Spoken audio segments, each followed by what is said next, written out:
Welcome to Security Token Stories, brought to you by Security Token Academy, the leading educational platform dedicated to covering and facilitating the security token industry. I'm Derek Edward Schloss, Director of Strategy at Security Token Academy. Coming up on today's episode, we have Jehan Tremback, CEO of Althea. Althea is building a decentralized network that allows internet routers to pay each other for internet bandwidth peer-to-peer. Unlike today's top-down internet service provider model, the Althea network encourages any individual to become their own internet service provider, ISP, and earn money by providing internet to their neighbors or local businesses. Althea is using Republic to undergo a compliant, security-wrapped airdrop to bootstrap new communities on the Althea blockchain. One quick note before we jump into the episode. In addition to reminding our listeners to carefully read the disclaimer info on our website at securitytokenacademy.com, I'd also like to mention that the law concerning the evolution of security tokens and securities crowdfunding inside blockchain-based environments is still a work in progress by our regulators and legislators.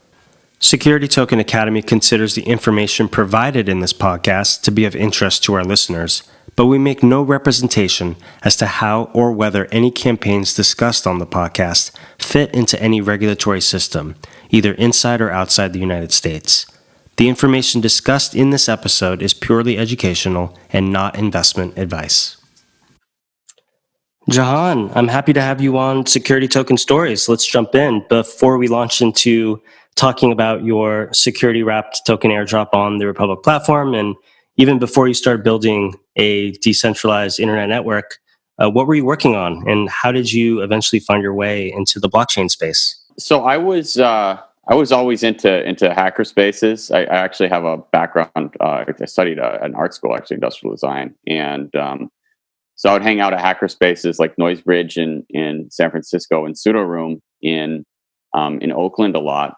And that's actually where I got both into networking, to mesh networks and blockchain. So around 2015, so around that time, I was working as a software consultant. So I would do kind of contract gigs, programming stuff, just full stack stuff, so server stuff and apps and stuff like that for companies. And I had a lot of downtime with that, so I'd get a gig, and then I would I'd have a few months of downtime before the next gig would come around. So I got really interested in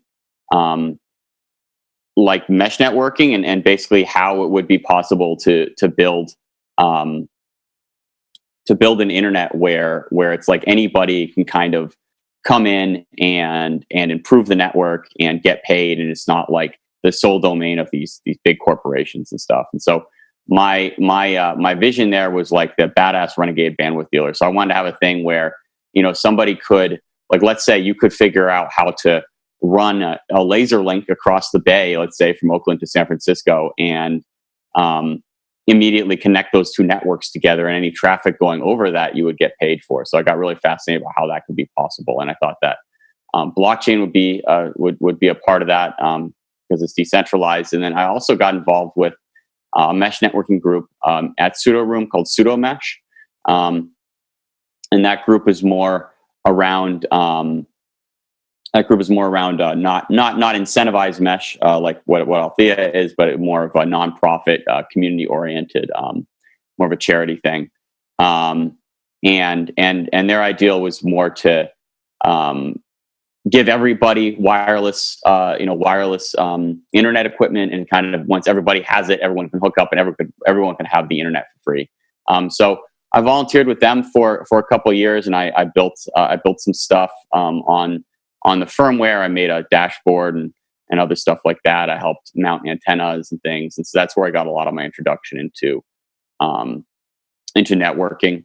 And then at the same time, I was also into Ethereum as well, because I kind of felt like when I was getting into blockchain, that's kind of when Ethereum was first, like an idea that was going around. Like Vitalik they hadn't built it yet or anything. But I just felt like that the communities, a lot of the people who were the more inquisitive kind of people, who were trying to experiment in the Bitcoin community kind of forked off into the Ethereum community. That's how I got into Ethereum. That's great. Yeah, I think you've already started to touch on it with mesh networks and kind of your venture into that space. I think it would be helpful at this point for the audience to hear about what exactly you're building at Althea.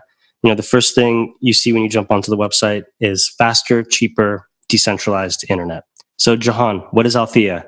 What problem are you trying to solve? And how does Althea aim to solve some of those problems? Yeah, so just as a high level, before I get into the problem solving, as a high level overview, it basically is software that replaces last mile ISPs with an automatic bandwidth market. So the problem that it's trying to solve is just that a lot of people all over the world, especially in the US actually, have pretty crappy options when it comes to internet. So they might be paying $50 to $70 a month, getting speeds that are not great. Maybe 15 megabit DSL is very common in the U.S. and around the world is other situations, other countries, but most countries don't actually have that many good options. And we think that's because it's very hard for kind of new entrants to come in and start offering a better service. So if you don't like the restaurants around your area or whatever, you can start your own restaurant. And if you're that much better, people will start going to your restaurant. And you've improved the whole area in a way there. With internet service, you actually have to, if you want to improve the internet service in your area, you have to start a whole ISP, and that involves buying, getting a large loan or maybe a government grant, buying a lot of equipment. If it's a wired ISP, obviously, digging up the street or putting stuff on poles is very expensive. But even wireless ISPs, the way they're done today is that you invest in a lot of wireless equipment, put it on a lot of houses, and then you have your network. Once you got that network set up, you're probably one of the few people with a network in the area. And so then, you might have the goal of improving the internet for everybody, but your financial incentives then are to kind of sit on the network and make, first of all, pay off your loan and then make as much money as you can before you have to up your equipment again. So we think that by having a network where multiple people can operate within it, you can make it so different people are upgrading their equipment at different times, and the network will automatically route through the best possible equipment that's available to try to get people's data to the internet. So that's basic. That's the problem in our proposed solution. So to better understand how a decentralized internet network, driven by peer-to-peer community like this works, can we just walk through the different players that play a role within that network? From my research, there's four major players within the ecosystem. There's community organizers, there's the actual internet users themselves, there's relayers, and then there's this gateway. Can you walk through each of these roles that someone can play in helping kind of build and develop this community-driven P2P internet service with Althea? Yeah, so three of those roles are actually they're kind of similar because they all require a router running the Althea firmware. So gateway, relays, and end users, they all run. They all have different types of equipment for the different levels of volume that they'll be of data they'll be transmitting. But they'll generally have a router with the Althea software on it, and then they'll also have some kind of antenna. So Althea will work also on other mediums, such as wired mediums and stuff like that. But with wired internet, the investment is so large that we haven't explored that yet. So with wireless stuff, the equipment's a few $100s, so it's easy for people to upgrade and invest in it. But basically, the gateway, it starts with the gateway. So the gateway is somebody who has a more powerful Althea router. Oftentimes, actually, a repurposed desktop is what we use. Or a rack mount server, and they also have a wholesale internet connection. So it's like a wholesale. There are ISPs out there that are offering. They're like the distributors. They're not selling directly to the consumer. They're offering it wholesale, and that's where ISPs who get the internet to your actual house or business. That's where they buy the bandwidth, and those guys are connected to the undersea cables and all that. So the gateway is connected to one of those as if it's or a regular ISP basically. And so that's a kind of an expensive plan. A lot of them are $1,000 to $2,000 on the low end, but you can serve hundreds of households off such a connection. Gateway is connected to that. The gateway then has some kind of antenna or on the outside of their building. which is then connecting the people who want to buy bandwidth in the Althea system. And some of those people might be end users, so it's just people trying to use the internet. If they're near to the gateway, that's good for them. They connect directly to it. And as they use the internet, their data is being sent. They have a smaller antenna, smaller, cheaper antenna on their house. Their data is being sent to the gateway, onto the internet, and then they're getting responses back the other way. Now, if somebody is a little bit further away from the gateway and they don't have these antennas, they need line of sight. So you've got to be able to, it could be a really far distance, miles, but there needs to be a clear, unobstructed path between them to be able to have this beam of this radio beam carrying the data to travel through. So if somebody's a little further away from the gateway, there's something blocking them, they can connect to a relay. And the relay basically is buying bandwidth from the gateway and then selling it to the people who are connected to it. And there can be any number of hops. So you could be 2 or 3 relays deep into the network. And the thing with that is that anybody running Althea software has the capability of being a relay. Generally, relays though they'll have some more higher grade equipment, some higher capacity equipment, because they'll be trying to transmit the internet usage of 10 people maybe versus just their own. They'll usually have upgraded equipment. And then the end users, of course, they're like you and me. They're just on the internet using the internet. They've got an antenna on their house, which might be between $80 and $200, so around the $100 range. And then they'll have an Althea router inside their house, which is just actually the same type of router as a consumer Wi-Fi router, just running our software on it. And so what happens is that they load cryptocurrency into that router. And right now that is the stablecoin DAI from MakerDao. They load that cryptocurrency into their router, and then as the router is using the internet, it pays the relay or the gateway that they're connected to. And then the relay, if they're using a relay, the relay is connected then to the gateway in the area, and the relay is paying the gateway. So it's basically just like a candy bar economy or something. So you have the candy bar factory, that's like the gateway. You have the candy bar distributor who goes around with their truck to the store. That's the relay. And then you have the candy bar store. Maybe that's another relay, maybe 2 hops deep, right? The candy bar store is another relay. And then you got the end user who buys the candy bar and eats it. And at every step, each one of these players is taking a little bit of profit. And that's how it works in Althea as well. So the gateway might be selling bandwidth for 5 cents a gigabyte. Relay might be adding another 5 cents a gigabyte onto that, charging the end user. Relays, when connected to each other, multiple hops, they'll generally give each other better prices because that works economically because it brings them more business in the end.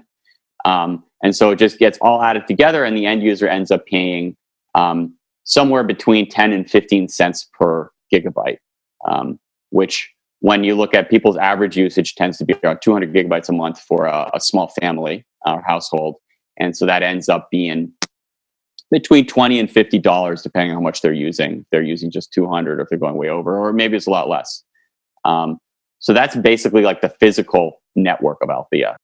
Got it. And can you speak a little bit more about this fourth group, the group of Althea organizers? They're the folks helping get the equipment installed, answering ongoing questions, essentially helping to maintain and support the physical infrastructure that you just walked through.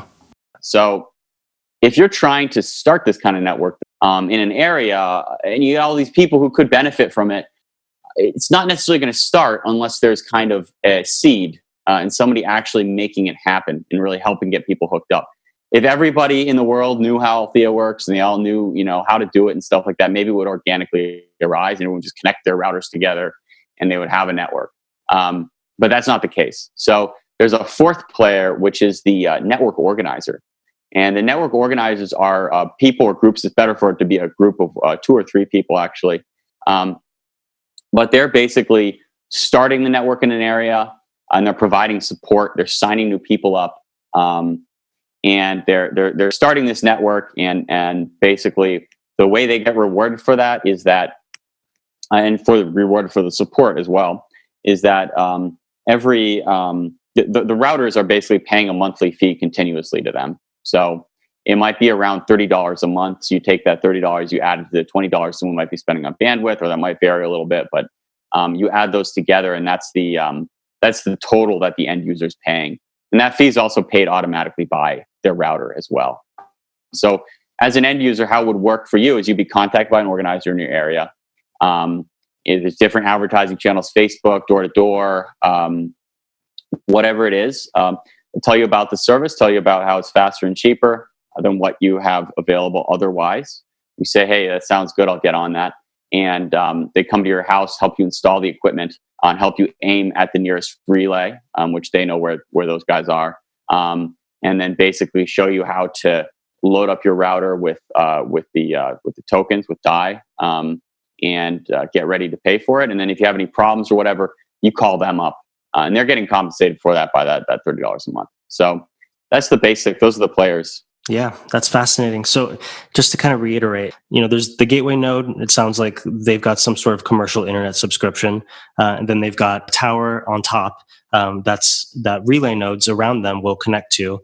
And those relay nodes will sell bandwidth to user nodes. And I guess my question at this point becomes, if I decide to join the network and become a relay and sell bandwidth to my neighbors around me, or the businesses around me, can I set the price that I want to charge for people to consume internet from me? If there's, competing relay neighbors down the street from me that are also offering internet to these users, can I buy or invest in a bigger antenna so that my internet speeds are faster and more users want to buy from me instead of the other relayers down the street? I guess I'm trying to understand if there's, free market principles at play here if my community wants to start investing in some of this infrastructure. Yeah, so what happens basically is that it's possible for end users, and any node in the system really, it's possible for them to be connected to multiple other nodes. And in that kind of situation, so if let's say I'm an end user and I'm connected to you, Derek, and I'm also connected to Bob, and you're both relays, and you both have the same price. Our software has in it what's called a routing protocol, which chooses the paths that packets are going to take, continuously figuring out what's the best path for your data to take. So let's say I'm connected to Derek and Bob. One of the cool things of the routing protocol is that they could both be kind of crappy connections, and it will be able to balance the traffic to turn those two crappy connections into one good connection, basically, for me using the internet. But let's say, Derek, you're like, hey, you know what?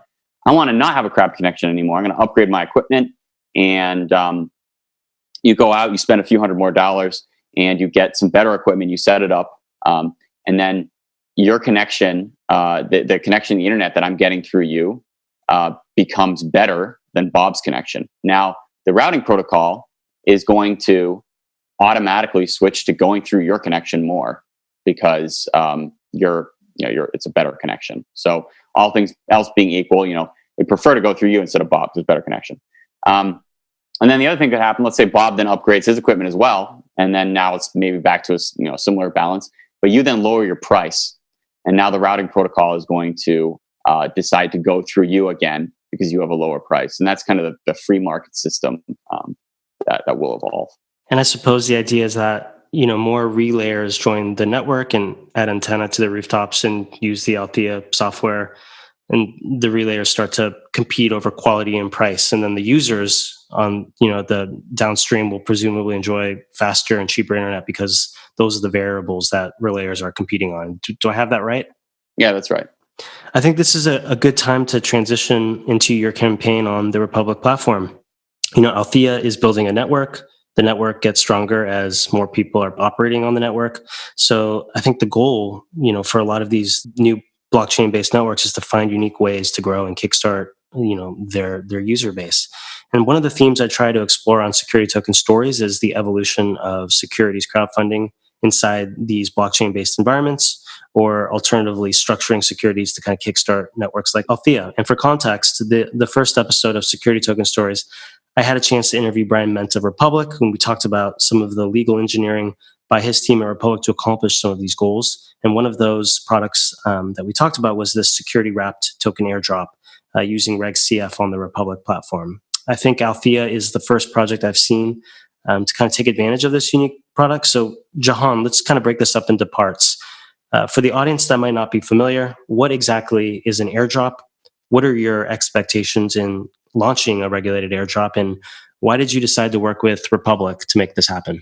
Yeah, so we don't really refer to our program as an airdrop usually because it kind of came from, I think airdrops are traditionally seen as you're just trying to dump a bunch of tokens on a bunch of different people and then hopefully they're going to start using it. Our program is more of it's using the airdrop framework, but it's more of an onboarding program. One of the things about Althea is that you do have to have an organizer to start a network in an area, and it takes quite a bit of doing. And it's like starting a small business, really. So we need to have people who are passionate about it and are also and it also requires a good amount of knowledge as well. It's not necessarily easy because it's highly technical, and they also need to be well educated. So last year we had a little conference in Portland, Oregon. We had a conference, and it was really all about hands-on. How do you set up antennas? We brought in a guy who was an expert at deploying wireless equipment and stuff, and taught a bunch of classes to aspiring organizers. And we also got all those on video. And so with Republic, what we're doing is we're first of all granting people tokens just for watching these videos and answering quizzes. And they're not necessarily fun videos to watch. They're pretty dry. It's really educational, and you really have to watch it and really learn it to be able to answer the quiz. And so that's great because that gets people educated to the point where they have somewhat of an idea of how it all works, and they're kind of prepped to start learning how to become an Althea network organizer. So then they move on to the next stage. Next stage, they send us a proposal. So basically, a proposal. They fill out a kind of a long form, and it also includes a map of where they want to set up the service. They have to do research on what the existing services are, how much they cost, how fast they are, a lot of stuff about the area, how they think it could be hooked up, what kind of antennas they're thinking of using. They submit that proposal, and then my co-founder, Deborah, and she's the organizer in Klatsk and I, she looks at all these proposals coming in and she chooses ones that seem viable. And so we grant some more tokens just for having submitted a proposal because it's a good amount of work. And then if we actually say, you know what, we think that this proposal is a viable proposal, then we grant some more tokens. And then they move on to the next phase, which we call Althea Hoods. Basically, we make a website for them where they can pre-register people. So the website's got a form. It's got some explanatory stuff for end users. And the aspiring organizers then go around their community and they try to pre-register end users, because you really want to have about 100 people pre-registered before you start breaking ground, because that's like the number you kind of need for the network to sort of break even as a network. That's the scope of our granting program with Republic. Republic provides a great mechanism for doing it. Got it. Yeah, this is, I think that the way that you've structured this with Republic is fascinating, and I think has implications for how some of these, these projects will kickstart some of these networks in the future. And so from my understanding, while the token is a security that's being offered under Reg CF, there's no actual dollar investment to participate in this Althea program. Instead, you're saying potential Althea users are just watching videos, they're taking tests, they're providing an email address on the Republic platform. As a result, they're getting acclimated with the technology, how they may be able to participate in the ecosystem. And, just looking on, through the platform materials, it looks like you've already had 6,000 people participate.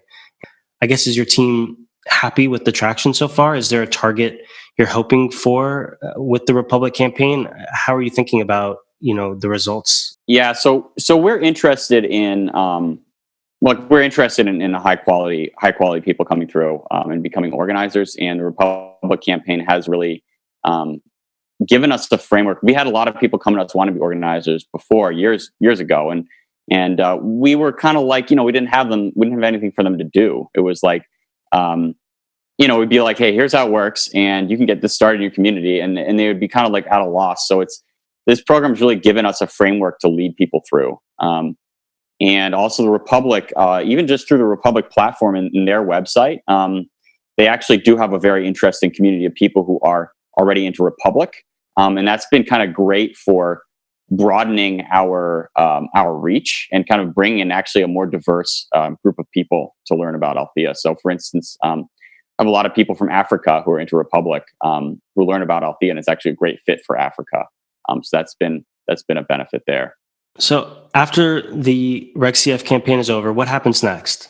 I know the token is going to help power the Althea blockchain. Maybe you can talk a little bit about that and kind of the mechanism for the token and how you see it operating in the system, in the years to come?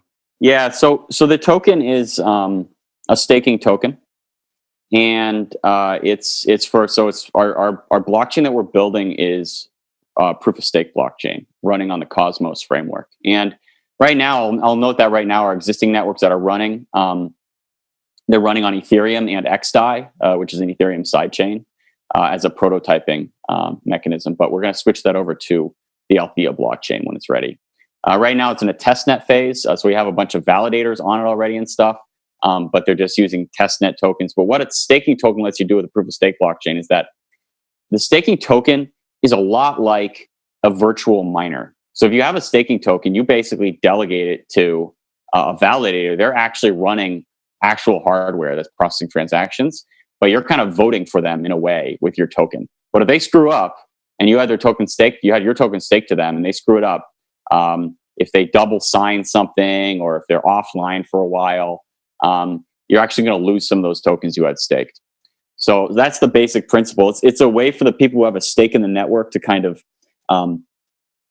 control the running of the blockchain and control the validation process. And the way that works in our overall system is that the other thing that happens with the staking token, as like these virtual miners, they're basically also getting transaction fees. So the Althea blockchain is going to have a bridge that's set up to Ethereum, which will bring in the stablecoin DAI. So we can't have end users using some token that's always going up and down by 200% every day, because that's just a terrible user experience. And people are going to put money in the router, and then price is going to crash. They're going to be like, where'd all my money go? And et cetera, et cetera. So a stablecoin is a must. And so the day-to-day users just load in DAI, which is equivalent to the dollar. They spend it as their routers are paying each other for the bandwidth. There's a small percentage of every transaction, 1 to 5%, that actually goes to the holders of the staking token who are helping to validate the chain. And that's basically the overview of that. And so we want those people who have the staking token. We want Althea to be seen as a neutral force, like a neutral protocol where people don't feel like it's just all run by our company. We can shut it off tomorrow or whatever. So we want to have a broad base of people who have those tokens. We want the people who have the tokens to be knowledgeable about how the internet works and to have stake in the internet. And so those are Althea organizers, like we're granting to right now with Republic. And in the future, we also may grant some of those other tokens to established players in the internet space, such as the wholesale ISPs, standards bodies, nonprofits, other things like that. So it's like Althea will be perceived as, and will indeed be, kind of this broad-based neutral protocol versus being a thing that's run by one company. Our company will also hold 25% of the tokens as well, to fund development and stuff. But that's our plan, is just to primarily get the token to the right people, and then if we can incentivize people to take actions that build the network, that's also great. I'm curious, having launched the first version of Althea on Ethereum, and having kickstarted the network with this Republic campaign, I guess there's a lot of lessons learned building a community and building a network. I'm curious, what is something you wish you would have known before you started building Althea with your team? And is there any advice that you can pass along to folks that are thinking about building these community-driven networks in the future? Yeah. So one thing is that we started on Ethereum, and we basically last year and the year before, we had come up with a very complicated governance structure that was like nested DAOs, and it was all it was very interesting in how it worked and stuff. So there would be a thing where every organizer would have their own DAO, and there'd be a top level DAO that would make sure they were doing a good job, et cetera, et cetera. And that ended up being like a huge amount of work to build. And earlier this year, we just scrapped all of it, and we said, you know what, the way it works is just that, if you want to set up a network, you can set up a network, and you just have your own logo, your own name. It's your own thing, really, as an organizer. You're just using our platform, and there's not going to be this top level decentralized, DAO, like looking over your shoulder, all the complicated mechanisms and stuff. And so it was probably like that. We decided that after we'd already put a lot of work into building this whole nested DAO thing. So I think having started simple would have been better. Another thing that we did was that we actually wanted to have payment channels. So we figured, well, it's crazy to have routers pay each other for, all this bandwidth all the time. So you could have payment channels and, then reduce the amount of traffic on the chain by a lot. And what ended up happening there was that I actually did this myself. I'm more of the crypto guy on the team. My CTO, Justin Kilpatrick, he's more of a hands-on guy, and he is actually pushing me all the time towards having things be simpler. So I actually built a payment channel implementation in Solidity and Rust. And what we realized, though, is that there's a lot of trade-offs with payment channels. You have to lock up the money. They bring their whole own set of challenges. So we just decided to say, screw it. We're just going to run this directly on the chain. And it's fast enough. It works fine. And the overhead is also okay. It's about 5% overhead on transaction fees. And so probably I think that also if you're building something and you think that you need it to be the fastest ever, I would suggest, maybe just try out on-chain payments at first and see how that works. We started that program actually. We started just using the on-chain payments when Ethereum was kind of really in the doldrums, and so it was very fast to get transactions through, and they were very cheap. But then the activity on Ethereum has really spiked up since then, and we've actually been able to adjust, having our software be more tolerant of delays in payments and that kind of thing. And we've been able to write it out okay. And I think using our own blockchain, the thing is that like if your platform has its own blockchain, that's a lot of space you don't have to share with every CryptoKitties startup out there. And it's one of the benefits of building a Cosmos is that you have that scalability. And the other thing is, if we do get really big and start to run out of space on this one blockchain, we can make another. We can have the Althea blockchain North America. We have the Althea blockchain South America, and the same staking token can be used for each. So I think that starting small and starting simple is something that you can avoid. Putting a bunch of work in may not be necessary. That's great advice. Jehan, I've really enjoyed this conversation, learning more about your work at Althea. How your team with Republic is, creatively working within our securities laws framework to kind of help build and bootstrap your network, and learning more about the Althea blockchain. I think this intersection of using our securities laws to bootstrap these decentralized networks is going to be a major theme over the next few years, and I really look forward to following your project. So, Jehan, closing out, where can people find you and learn more about what you're building at Althea? So the best place is to go to althea.net, and that will give you an overview. Then there's also the Republic site, of course. So that's republic.co/Althea. And there you can go and watch those videos and earn the tokens and stuff like that. And I would say those are the main two places. We also have a blog, so althea.net/blog, and that's going to have a lot more of the day-to-day. And my co-founders, Deborah and Justin, they write a lot of blog posts. Justin about the nitty-gritty of the networking software development, and Deborah about about a lot of stuff about how you can start your own network and stuff like that. And I write some pieces as well. I have written a bunch of stuff in the past couple of months about the process of starting our Cosmos blockchain. Awesome. Well, thanks for joining me on Security Token Stories, Jehan. All right, thanks, Derek. That's it for this week's episode of Security Token Stories. For more security token content, visit us online at securitytokenacademy.com and subscribe to our newsletter, The Security Token Edge, which lands in your mailbox each weekend. You can also keep up with the latest security token news by following us on Twitter, Telegram, YouTube, Facebook, and Medium. Before we go, a big thank you to Security Token Academy's Platinum and Gold corporate members who make this podcast possible. You can learn more about Security Token Academy's corporate members at securitytokenacademy.com. I'm Derek Edward Schloss. From all of us here at Security Token Academy, thanks for listening. Security Token Academy does not provide investment or legal advice. We are not a registered broker-dealer or investment advisor. Opinions expressed in this podcast are the speaker's own and do not necessarily reflect the views of Security Token Academy. More information can be found on our website at securitytokenacademy.com.